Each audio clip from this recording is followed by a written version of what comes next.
ABŞ prezidenti Donald Trump, ABŞ qırıcılarının İrandakı 3 nüvə obyektinə zərbə endirdiyini qeyd edib. Biz İrandakı Fordo, Natanz və İsfahan daxil olmaqla 3 nüvə obyektinə uğurla hücumu tamamladıq. Bütün təyyarələr artıq İran hava məkanından kənardadır.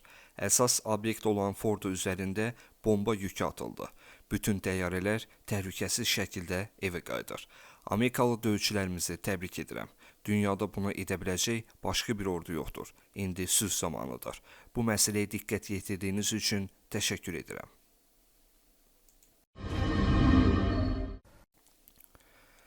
ABŞ İranın nüvə obyektlərinə hücum edərək BMT nizamnaməsini və beynəlxalq hüququ pozub. Bu barədə İranın Xarici İşlər naziri Abbas Əraqçı deyib. Qanuni özünü müdafiəyə icazə verən BMT nizamnaməsinə və onun müddəalarına uyğun olaraq İran öz suverenliyini, milli maraqlarını və xalqını qorumaq hüququnu özündə saxlayır.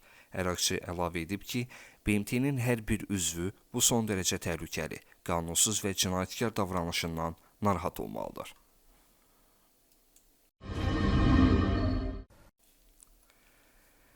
İranın İsrailə 30-a yaxın raket buraxmasından sonra Hayfa və Təl-Əvivdə güclü partlayışlar baş verib. İranın ballistik raketlərindən biri Hayfada yaşayış binalarının yaxınlığına düşüb. Qalın qara tüstü görünür. Ən azı 2 nəfər yaralanıb.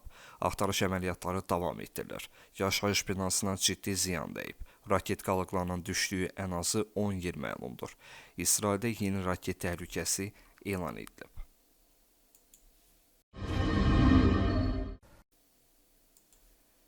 İsrail Hərbi Hava Qüvvələri İranın cənubundakı Bəndər Abbasda İrana məxsus PUA-ların saxlanma obyektlərinə və digər silah anbarlarına zərbə endirib. Zərbələrin yanğına səbəb olduğu deyilir. Tehranda da güclü partlayışlar eşidilib. Bundan əlavə Kirmənşah və Sənəndəjdə hava hücumundan müdafiə sistemləri işləyir.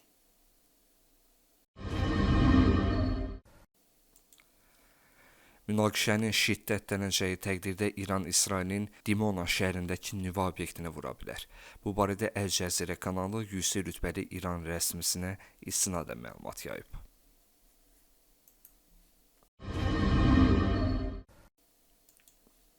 Qeyd etdiyimiz kimi, bu gecə ABŞ Hərbi Hava Qüvvələri İranın Fordo, Natanz və İsfahan şəhərlərində yerləşən strateji nüvə obyektlərinə hücum edib. Hərbi mənbələr qeyd edir ki, ABŞ ordusu əməliyyatda Q-57 tipli bunker booster bombalarından istifadə edib.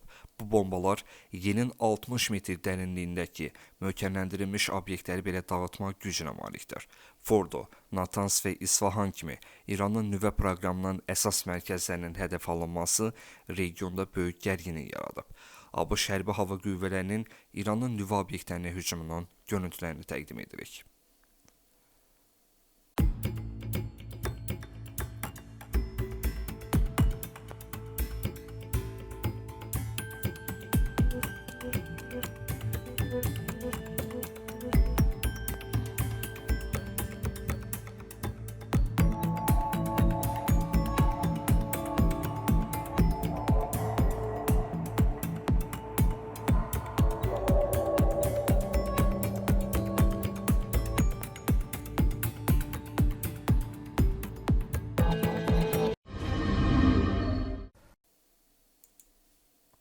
Ukrayna qüvvələrinin pilotsuz uçuş aparatları iyunun 19-u və 20-sində Qazaxıstan ərazisindən keçib.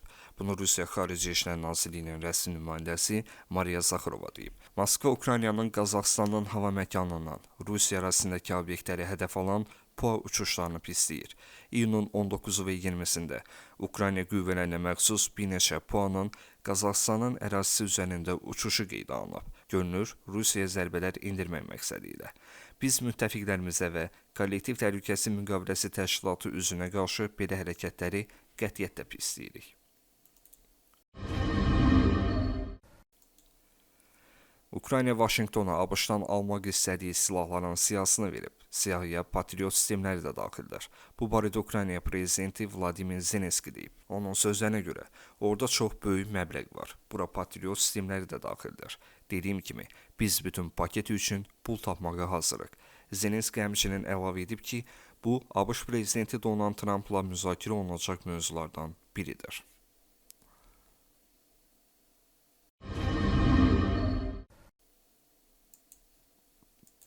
İrana qarşı əməliyyat zamanı İsrail 200-dən çox raket buraxılış qurğusunu sıradan çıxarıb. Bu barədə İsrail Baş nazirinin ofisinin müşaviri Dmitri Gendelman məlumat verib. Qeyd olunub ki, hava qüvvələri 1000-dən çox döyüş əməliyyatı həyata keçirib.